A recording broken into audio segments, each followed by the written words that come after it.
All right, young lady in the T-shirt right there. Vegan Outreach. Vegan Outreach. Woo! Thank you, Senator, very much for your strong environmental position. Anyway, okay. The United Nations actually has reiterated that factory farming is contributing more to greenhouse gas emissions than all of transportation. So I think as a global community, we really need to be the leader in moving more towards non-factory farming or agriculture. It's very egregious. There's 10 billion land animals that we are funneling our precious water and grain through, and 70% of all of our grain could help maybe feed the world hungry. So, as the next leader of the most amazing nation in the world, how can we set the example on a more nutritional, plant-based diet that's more eco-friendly and sustainable, that can maintain our water resources and all of our grain? Thank you very much. Okay, well, it's a great question.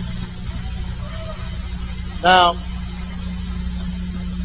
I have to say, in the interest of full disclosure, that I do like a steak once in a while. I'm just being honest.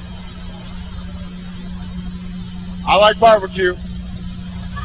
I'm not gonna lie. But the young lady makes a very important point, and that is this.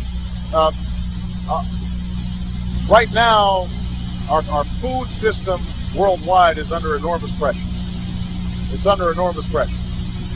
Because, first of all, you've had, as a consequence of climate change, you've had severe changes in weather patterns. We don't fully understand what these effects are, but for example, Australia's had huge droughts, which has taken a lot of crops,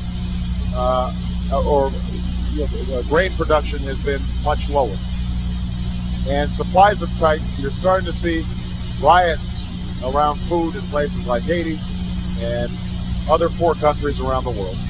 And what is also true is that as countries like China and India become wealthier, then they start changing their food habits. They start eating more meat, more animal.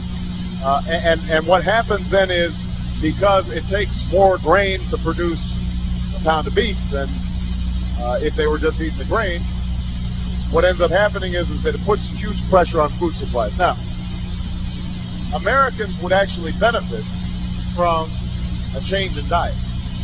I don't think that